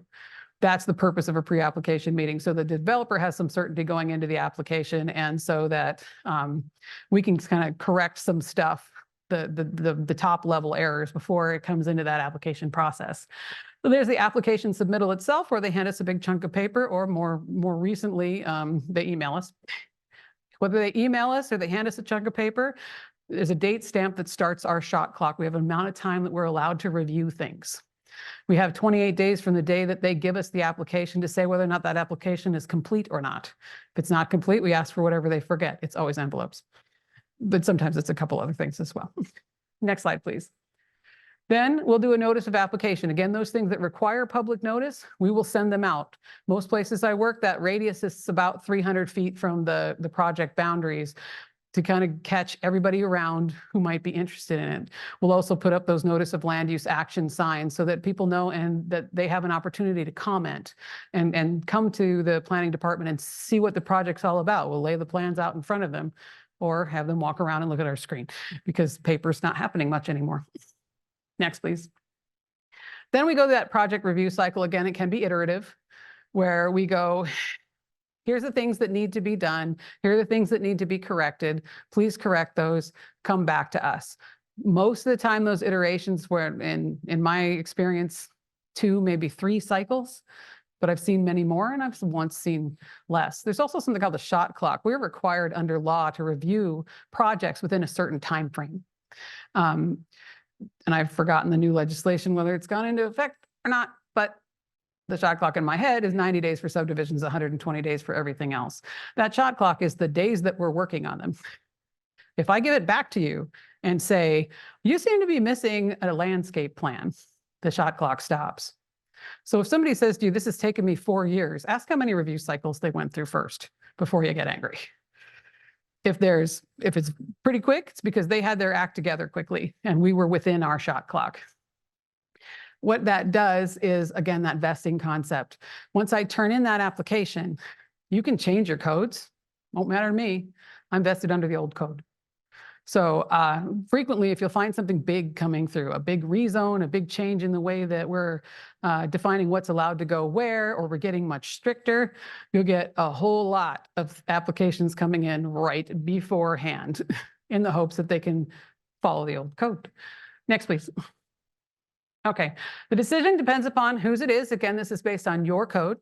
Administrative decisions like building permits, boundary line adjustments, environmental review will happen at the staff level. You may never hear about them. Open record hearings will happen with things that are a little bit bigger than that. Larger subdivisions, commercial projects, those kinds of things will generally go to an open record hearing either before the Planning Commission or Board of Adjustments. And then there's a decision. Decisions here our Planning Commission, Board of Adjustment, or Council, depending upon the level of complexity and impact that your projects might be. Something that's quite large is going to end up before your council. And I'll get into this later. One of the reasons that you move into a hearing examiner circumstance rather than a council circumstance is that the hearing examiner is, first of all, supposed to be non-biased, and we follow the code, because the decision has to be based on the code. If you get appealed for not following the code, you will lose, and it will cost money and embarrassment. A hearing examiner in appeal usually is on a technical legal issue that isn't quite so bad. Next, please. Okay, so the roles, the city council are the ultimate decision makers, and you do the most important thing. You set up the codes and the plans that we follow. The Planning Commission and the Board of Appeals is often the sounding board for the public. The council has many, many roles. The Planning Commission generally has one. The Parks Commission generally has one. For the Planning Commission, what are the land use issues that we care about here? What do we want to look like? How do we want to feel? What's important to what this place is versus the place across the river? And that is where the public has their opportunity to speak. I'm not even looking on time, I'm sorry. Staff, we act as the people who follow the rule book that you gave us. That's our whole role, at least when it comes to these kinds of decisions. Next, please. That said, the staff have many, many roles, like a lot of roles. And I will get into each one of these and I will be quick. We are a conductor especially if you're the planning director, you're conducting a symphony that, if you do it well, is one cohesive piece of music. And if you do it badly, sounds like they're warming up. We are a guide, we're a researcher, we're a cruise director, and we're an enforcer. Above all, we're facilitators. Our job is to facilitate the development process from beginning to end and to facilitate that public comments and all the things that go into it and end up with a plan that is mostly good. It's never perfect to everybody's opinion, but we can maybe get there better. And the job of the staff is to provide research materials, to ask the right questions, to make sure that people are involved, that the stakeholder group is actually diverse. And by diverse, I mean, you might bring in tribal members or PUD members or ask the school kids what they think. Surprisingly, they often have really good opinions. Although my kid said nobody likes civics and wouldn't help me, so not that kid. Next. What he said was, Mom, everybody hates civics. Okay, the conductor. Planning staff conduct the symphony that is the development and review process. Sometimes we have very few projects in-house. There are times when I've had 20 or 30 projects in-house in my smaller towns that only have 6,000 people. And somehow we have to make sure all those shot clocks are followed. All of those pieces of documents have gone out, that the public is aware we're project managing all the time. Then you add comp planning work on that, code writing work on that, and we end up with these massive spreadsheets of things that need to get done by whom, when, how, and oh my God, I've already missed that one. That's how it goes. So we intake the application materials, we work at the counter, we're constantly working with people to move things through. And if you do it right, you don't know we did it. If we do it wrong, they show up and they stand here and they talk to you. Next, please. We are a guide. We must keep the applicant and the public informed. We must keep the planning commission informed of schedules. We need to keep the council informed of what's going on. The last thing we want is for you to get surprised by something negative. We want you to know what's going on, what's coming, what's brewing. That's part of what we do. We also help staff from other departments understand our processes because they are long. You heard the laws. There's a bazillion. Add layers on top of that of regional councils and county councils and transportation organizations. And pretty soon you're constantly trying to figure out how to put all these things together and then do it in a coordinated way that you can then speak to the public in lay terms about. It's not necessarily easy. We're constantly teaching at every level all day, and we want to keep you informed. Next, please. We are researchers, big time researchers. We can't do 14 different elements of an environmental review without knowing a little bit about a lot of things. So sometimes we're called on to be arborists or geologists or wetland scientists. Sometimes we need to understand cultural resource history stuff. Sometimes you need to bring in a consultant who knows that stuff. And I had to tell one of my clients yesterday, I'm not that person. I do not have a PE. I'm not an engineer, but you do have a guy with great hair. Call him. He's the PE. But we have to do that stuff. We have to be hydrogeologists and geologists, urban architects, designers. We have to be all those things and then somehow translate them into an understandable, readable set of plans and codes and design standards. Next, please. And we are the cruise director. We have to make sure everybody's happy. It is our job to make sure that the person at the counter is served and served well, that they feel like they had a positive experience with the city, that we're not just a bunch of jerk bureaucrats. Because, you know, we go home at night, we still shop at the same Kroger everybody else does. I am first and foremost a public servant. That's what's important to me. It's the reason I do what I do. I should have been a project manager. Apparently they make quite a lot more money. But we are a cruise director for all these people, for the public and the applicants and the developers and the people who do not like each other, and yet somehow we must find compromise. That is our job. Our job is to make sure the right pieces are in the right place at the right time. Next, please. And we're code writers. So then there's a little law involved. Not a lot. But we are required to understand the basis of all those laws and how they apply. So when we're writing code, we're not accidentally tripping over invisible things or stepping on landmines with that code that will then get the city embarrassed through a lawsuit or worse, a newspaper expose. We don't want that. But we have to write code. We have to understand the legal construction of code. We need to understand how to write ordinances and resolutions. All those things need to come to you in a way that you get. Why are we doing this?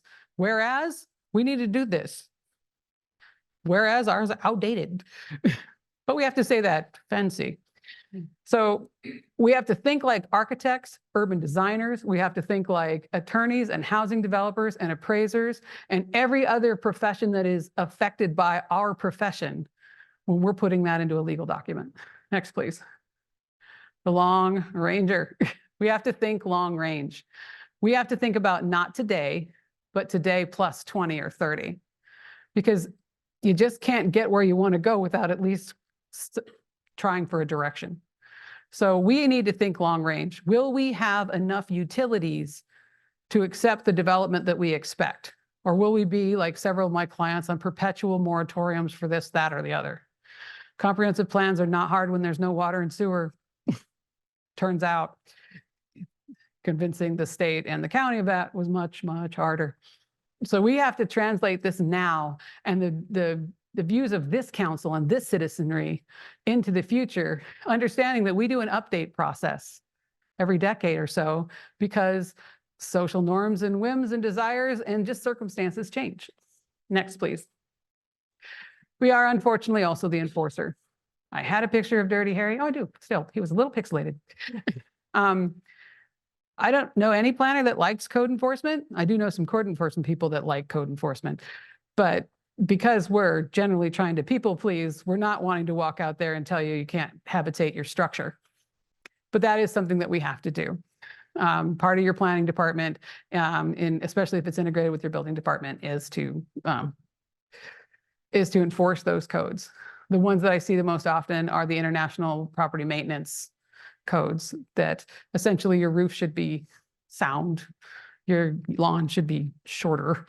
Those kinds of things. We don't like it, but it also is appealable. It goes oftentimes to hearing examiners and judges. And unlike most of those things that go, a developer has to prove they met the code. If you're the code enforcer, you have to prove you did. The burden of proof's on the city. So it gets to be very complicated very quickly. Next, please. Okay, obviously elected officials are the policy makers. Huge role here. We facilitate, but it's your dream. And somehow you have to coalesce that into something that makes sense. Key leaders and decision makers on policy, you adopt the comprehensive plan and all other types of development codes and plans. You make some final decisions on those current planning development reviews. And you have to communicate. You have to, when you're delegating some of your authority to planning commissions and boards and other groups, that needs to be clear so that they understand that they are valued and they are bringing you what you asked for, at least in terms of, we asked you to study this issue. You may not always agree. It's possible your planning commission will go one way and the council will go another. That is your prerogative, but do it with respect. Next. Also, the council appears to have lots of other jobs that aren't related to planning, some stuff. Planning commission are policy advisors. Their job is to understand that as lay people, they are translating the vision of the public to the council. Again, sometimes there are disagreements, and that is okay as long as these two groups respect each other and understand the roles here. The elected officials were put in that position to make the ultimate decisions. The planning commission, which is often a seed ground for council, are there to interface with the public and to bring forth recommendations to the council on these various subjects. Next, please. Public outreach is essential. It must be done throughout. It is not only encoded in law, but it's the whole purpose. It's the reason we have elected officials. The point is that the public gets to speak about what you want, how you want it, and where you want it. We may not always be able to agree, but you get to speak and you get to know what's going on. None of this can happen in a closed box. Next, please. Finally, hearing examiners within the role. Hearing examiner's job is to come in and be sort of quasi-judicial, meaning we're not actually judges per se, but we kind of function like judges. So I have heard on the east side sometimes those hearings are run a little differently than we do it on the west side. On the west side, I am swearing in witnesses to a judicial proceeding and accepting evidence into the record in the form of exhibits. I am running it in a very procedural way where the applicant speaks, or the staff speaks, then the applicant speaks, then the public speaks, and then we can get into rebuttals and surrebuttals and other fun terms. And with a decision that I make, I know is appealable to the Superior Court. When I am making a decision as a hearing examiner, I am looking at your codes, not who's important, what you like, none of that stuff. What did you write down as your rule book? Did it follow the rules or not? If it didn't, I will add conditions of approval to make it so. If I cannot make a condition of approval, I will deny. And I hate that, but it happens occasionally. And unfortunately, we as the hearing examiner group just denied a huge one out in Mason County off on the peninsula. The city and the county had worked together for 10 years to come up with a coordinated set of codes for that UGA. Unfortunately, they missed parking.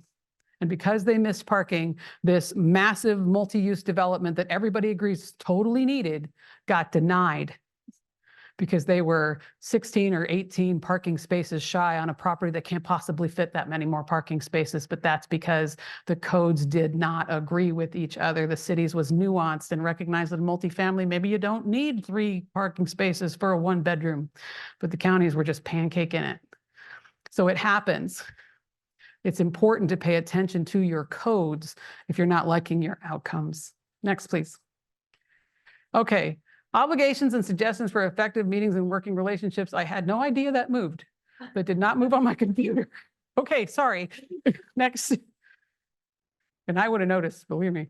Okay, the planning staff's obligations. We are obligated to give you thorough, complete analyses that are objective as best we can, to give you reasonable alternatives as best we can, to always act professionally and base our work on best practices and facts.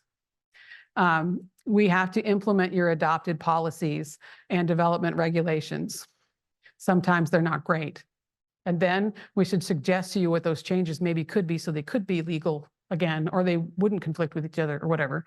We need to be responsive, complete, and timely in our answers. And we have to provide a solid record to that hearing examiner that looks like you're putting together a court case, even if it's just to the planning commission, because it's appealable. Next. Yep. I am really close to the end, I swear. Okay. So again, we must carry forward your recommendations as a planning commission to the council and the public's comments to both bodies. Next. I told you I was going to be long. A minute. Council does have some obligations to staff. Please give appropriate deference to the people who are here. Most of us have master's degrees and have some experience here. We kind of know what we're doing. You might not always agree with us, but if you're disagreeing on a legal point, probably it's the law that's going to win on that one. Please try not to micromanage if you can. Try not to overload us if you can. We're massively overloaded right now, at least with the comprehensive plans. There's nothing to do about that. If you don't like the staff's administration decisions or the job performance, please take it up privately and through channels and not in a public forum. If you want your people to be happy and stick around, treat them with respect. They hope to treat you with respect. Next, please. Your obligations to the Planning Commission are to provide them with support, to understand what their roles are, as I've described them today, to review their recommendations. If you deny, tell them why you denied. Be fair. Understand if you were in that opposite position, you might want to know why. Provide direction, scope, and resources for the Planning Commission. Next. Okay. Do your homework before you come. Read your packet, have your questions ready ahead of time. Please keep your long-term goals in mind. Be respectful of everybody in the room, even if you don't agree with them, even if they're grandstanding. Be respectful anyway. Be the better person if you can. Try to run a meeting that, this is ironic, but is not too long. And focus on your decision criteria rather than arguing. Did they or did they not meet the code? In the comp plan, you can argue about other things, and then we can talk about what the state requires and where we have wiggle room. Next. Enforce your rules of procedure. Treat everybody fairly and equally, please. Next. I can't go. If you're having public hearings, understand that you need to hear from everybody. Long-term residents have a perspective that is different than the development community. Both are valid. Environmental community matters too. It matters at the state level, and it just matters. Next. The media are often there, be aware. And the public may have different perspectives than you have, but be respectful of them and listen. They may have something that is useful there, even if their entire point isn't something you want to adopt. Next. Help people as much as you can through the public hearing and public meeting process. Most people have never been on a stand in their lives, or are not under oath in their lives, do not know how to stand there and not quiver and shake. Be kind to them. Understand they're out of their comfort zones. Next. It is okay to ask everybody to sign in. That's all right. You can also arrange the order of speakers, pro, con, however you want to do it. Be consistent about it. Next. Okay. Make sure that you discuss why. Talk about things, not from the emotional level, but from facts, from best availables, those kinds of things. We can get into some emotional stuff, but the meeting will go a lot better if you're talking about, we can't do that because we will never have that sewer capacity, rather than just yelling. Next, please.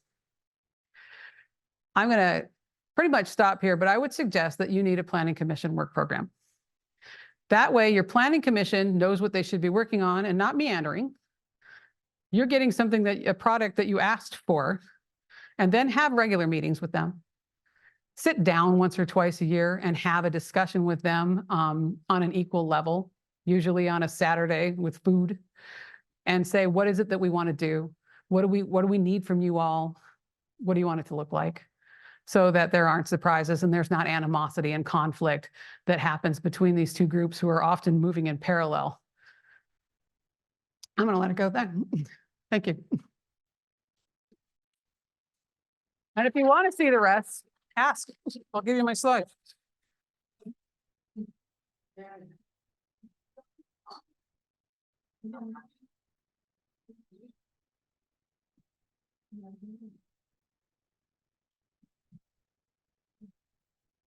Now we actually get to talk about everyone's favorite topic, open government laws in Washington. Woo. One person's excited, open government, let's go. All right, you can go to the next slide, thank you. All right, why are you guys here and listening to me talk about open public meeting laws? Because you have to. OPMA training is required for members of a governing body, either within 90 days of taking the oath of office or assuming duties, and then every 4 years thereafter. You have to take the training. As you'll see on the next slide, there are some big consequences if you violate the OPMA. So what is the big picture? All meetings of the governing body of a public agency shall be open and public, and all persons shall be permitted to attend. Any action that is taken at a meeting that is held in violation of the OPMA is null and void, and any member attends a meeting that knows it's in violation of the OPMA is subject to personal liability of $500 for your first penalty and then $1,000 thereafter. Even more harmful to your pocketbooks is that a person who prevails on an OPMA suit is awarded the costs and attorney's fees of that suit, which would be much more significant than that personal liability penalty. So you want to make sure you're always complying with the OPMA. So what is a meeting? A meeting is it's an action plus a quorum. So if you have a quorum of your body and you take an action at that meeting, it is a meeting. Now, what is an action? An action is not just a vote or a final decision. An action can be simple as receipt of public testimony, deliberations, discussions. You're considering something, you're reviewing something, you're making an evaluation. Really, anytime a body gets together and they discuss things that are going to affect the public, even if they don't make a decision on that, but they're just discussing it, that is a meeting. It should be noticed. It should be open to the public. So the OPMA only applies to public agencies. What is a public agency? It is either a state agency, a county, a city, a school district. We have special purpose districts. We have other municipal districts, but it also counts for sub-agencies like planning commissions and parks commissions. Pretty much if you're doing anything related to government work or you're created by a government body, you district right now. Conservation districts are public agencies. Pretty much anything dealing with government is a public agency. So as Dina mentioned, MRSC gives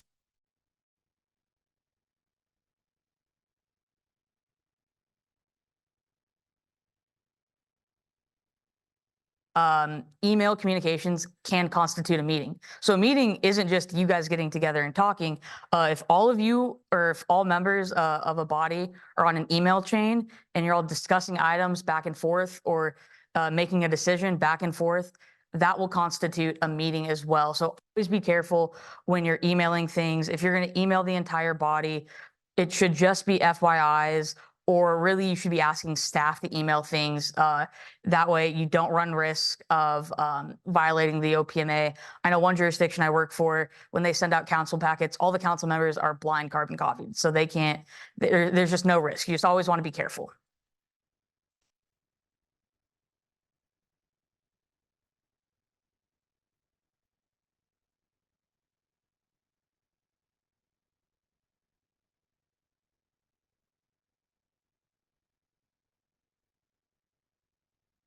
Notify the public of your preliminary agenda. Now, no limitations on the business you can transact. You can amend the agenda at any time in a regular meeting. It's totally fine. And you can always go into exec session, even if it's not noticed. So that's for just your regular scheduled twice a month public meetings. You can also hold special meetings, but they're a little bit more strict on their requirements. First, they have to be called by the presiding officer or a majority of the members. Your notice must specify the date, time, and business to be acted. You cannot modify your agenda for special.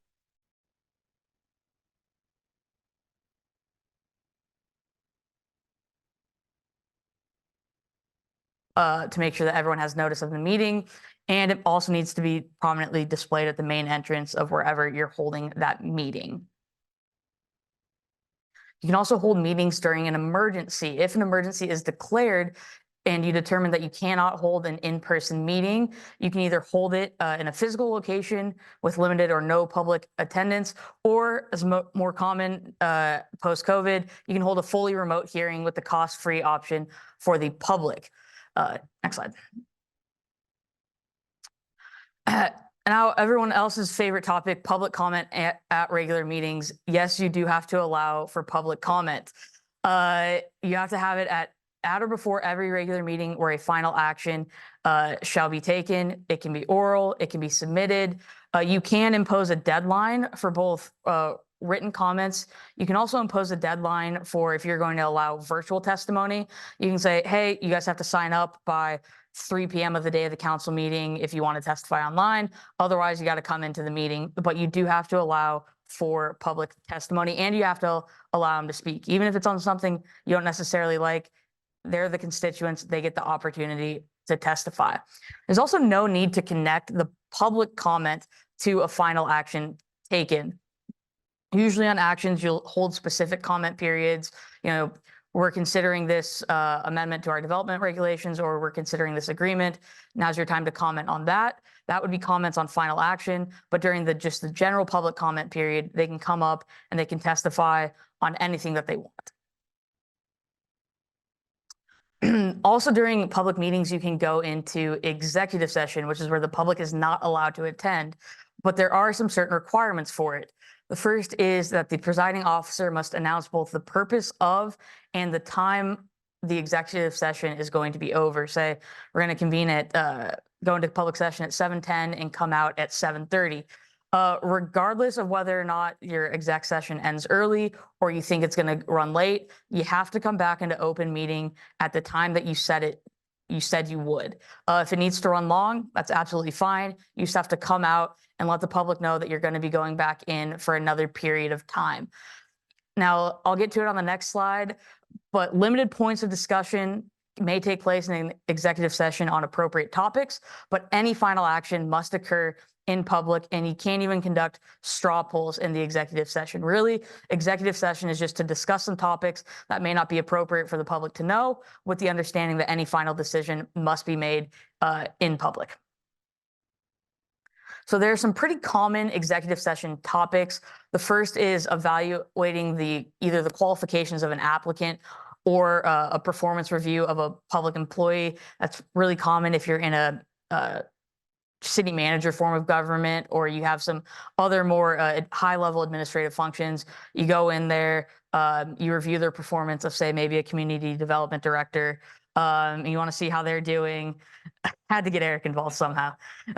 You want to see how they're doing. You can discuss that in executive session. But if you're going to actually discuss any actions were taken to the actual employment or compensation or offering a job, that does have to be done in open meeting. You can also discuss litigation, potential litigation, and legal risks of an action. For the risks, in order to do that, an open discussion must present a danger of adverse legal or financial risk to the agency. So really there has to either be a lawsuit, a threat of a lawsuit, or you really think that discussing what you may do could have some adverse legal risk. You can also go into exec session if you're going to convey real estate. But obviously, if you actually offer the real estate or you want to purchase real estate, those discussions have to be in open public meeting. Next, we're going to go over the appearance of fairness doctrine, which applies to quasi-judicial actions. So like I said, it applies to quasi-judicial actions. So development permit applications, plats, subdivisions, variances, and site-specific rezones, but it does not apply to legislative actions, which would be your comp plan amendments or your area-wide rezones. So what does the appearance of fairness doctrine mean? Essentially means that you cannot have any ex parte or off-the-record contacts with either opponents or proponents of a particular project that is going to come before you. Essentially, would a disinterested person, having been apprised of the totality of your contacts, be justified in thinking that partiality may exist? When you have these quasi-judicial decisions before you, because really all you're talking about there is applying the facts to the law, you want to be impartial and you want to be unbiased. So any sense of bias, you don't want to have that. That's why appearance that everything is on the up and up. All right, next slide. So let's say that you did have some ex parte contact, or you do know, say your brother is the one coming forward with the development application or something like that. There are fixes that you can do. First is just ask everyone. It's pretty standard. Hey, has anyone had any ex parte contacts? You do that at the beginning of the hearing. The substance of any of those communications should be placed in the record. And then the opposing party should be given the opportunity to either object or rebut the substance of the communication. And then if there are objections, you should recuse yourself from the meeting. That way it gets rid of any of the taint of the partiality, and the unbiased members of the board can keep going. And just a quick note on challenges to decisions based on the appearance of fairness. They must be timely, or the action is at some point they're stopped from challenging it. It's usually about a year you have to challenge. And then after that, the decision is what the decision is, even if there is a violation. So as I said, the consequences of violating the appearance of fairness, it's late guys, I apologize. The action will be void, final action could be delayed, and there's a potential risk that you'll get sued for civil damages for bad intent or abuse. There are also a few exceptions to the doctrine. One is if that member doesn't participate, there would be a loss of the necessary quorum. The objection was raised too late in the process. The contacts were in fact campaign statements or campaign contributions before you became a member of the board, or you had prior participation in only an advisory capacity. All right, and now we are going to talk about the Public Records Act. Public records of government agencies are presumed open, meaning anything you send on your city devices or your personal devices related to city business are considered to be open to the public, and they can make a request for that information. It applies to state and local government agencies that are the functional equivalent of public agencies. So everyone in here tonight potentially has records that would be subject to the PRA. So there are a few agency requirements in order to comply with the PRA. The first is that you have to appoint a public records officer. You have to adopt procedures. You need to make non-exempt records available for inspection and copying during normal business hours. And if you are going to charge for copying or mailing costs, you must publish a fee schedule. What is a public record? It's pretty much anything. So it's any writing that is prepared, owned, used, or retained by any state or local agency. So it's very broadly defined. Courts broadly define this. You always want to err on the side of disclosure. It does include emails, it includes your paper files, recordings, web content. As I said earlier, if you discuss city business or public business on your personal device, that is still a public record. Doesn't matter that it wasn't on a public device. Personal devices count. It may also include your social media posts. There are case law out there that's saying if you have a Facebook account, say a city council member Facebook account, and you're constantly discussing public business and you invite citizens to comment, all of those records are public records. So just always be aware that anything you communicate in your role as a public officer may be discoverable and could end up on the front page of the newspaper. So don't say or do anything that you would not be okay with ending up on, say, the Tri-City Herald. So what do you do? What do you do when you get a request? How should requesters request public records? Well, the request should be specific and request identifiable records.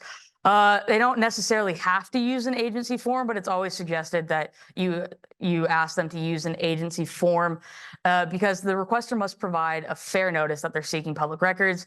Requests for information are not requests for records under the PRA. So if they just want to know information, always try to help them out, but those aren't records that implicate the PRA. And then they can ask to either inspect records or copies of records. So what do you have to do when you get the public records request? You have to do what's known as a 5-day letter in where you respond to the requester. You can either provide the record if it's really easily identifiable. You can provide an internet address or a link to the agency's website if that contains the records.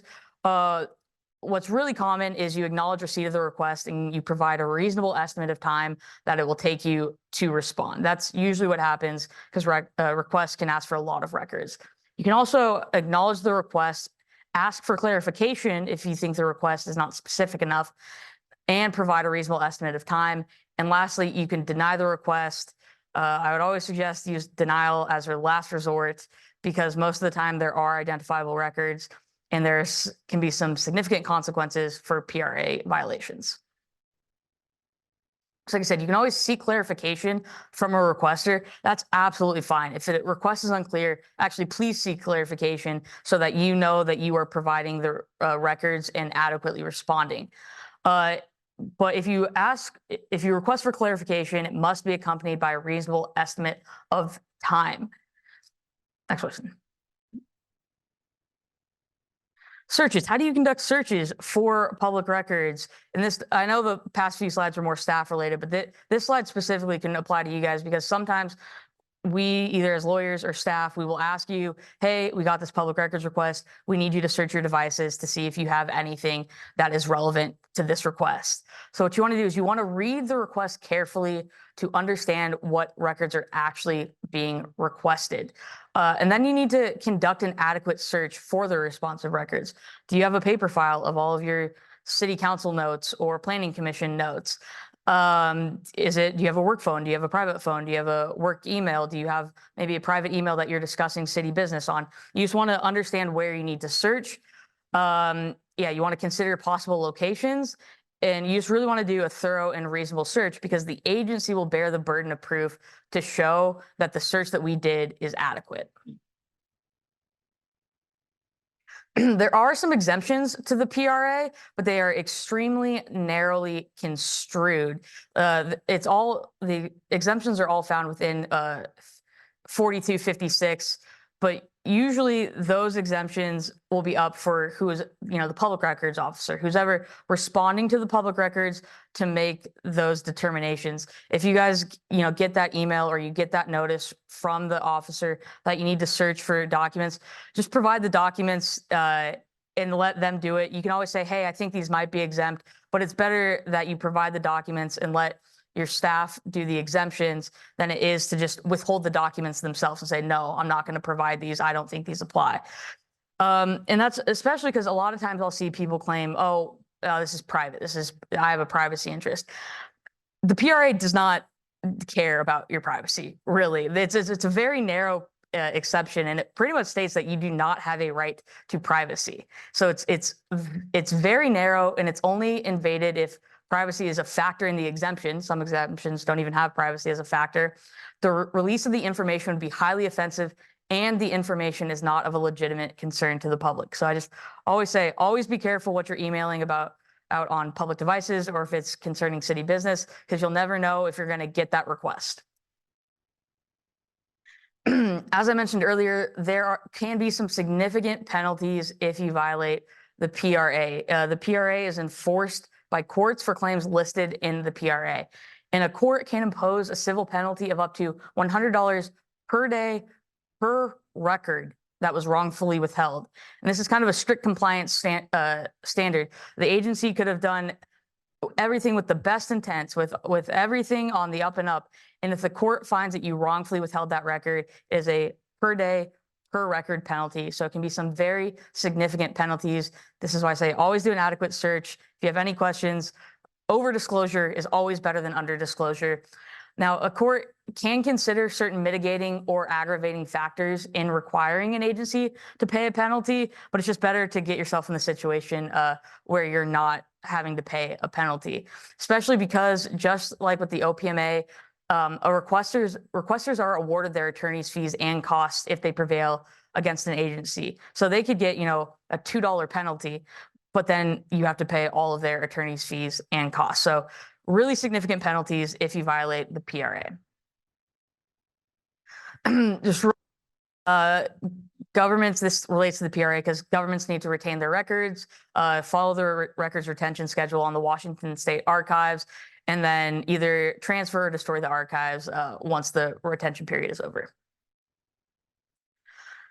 As I said earlier, you want to sometimes focus on electronic records because websites can be records and emails. Emails are a big one we see nowadays just with the electronic world that we are in. Any emails on agency business are public records, even if they're on your personal devices. So if you're emailing about or your agency business, your board business, your city council business, keep those emails. Don't destroy them. Maybe you just have a file or you have something that's segregated so it's easily searchable. And that way, if you ever get a request, you can easily pull those up. As I said, and I'll say it like 1,000 times if I have to, avoid making records you don't want to see on the front page of the paper. I myself have gone through some public records requests and been like, that's an interesting thing to email on government devices. So just always remember that. Anything you email is likely going to be public, so consider whether or not you want people to see that. All right, and that's all I have. Any questions? Yeah. So with Zoom and all that, Mhm. is there a requirement to allow public comment for one, someone who has a false name, or two, doesn't have the camera on? I mean, that's a very specific question. And I always hate to give specific answers in circumstances like this. I can tell you, I would say that goes back to my earlier point where if council would so chooses, they could adopt a policy in which anyone who wants to comment on Zoom has to say, send an email to your city clerk with their name by a certain time before the city council meeting. There are policies you can put in place to attempt to limit circumstance or situations like you've discussed.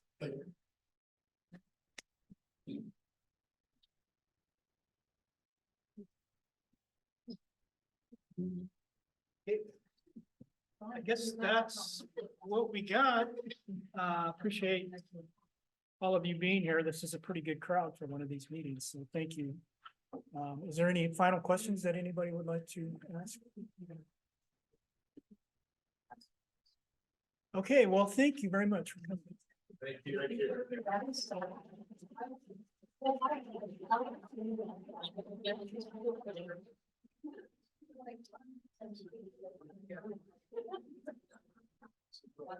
you.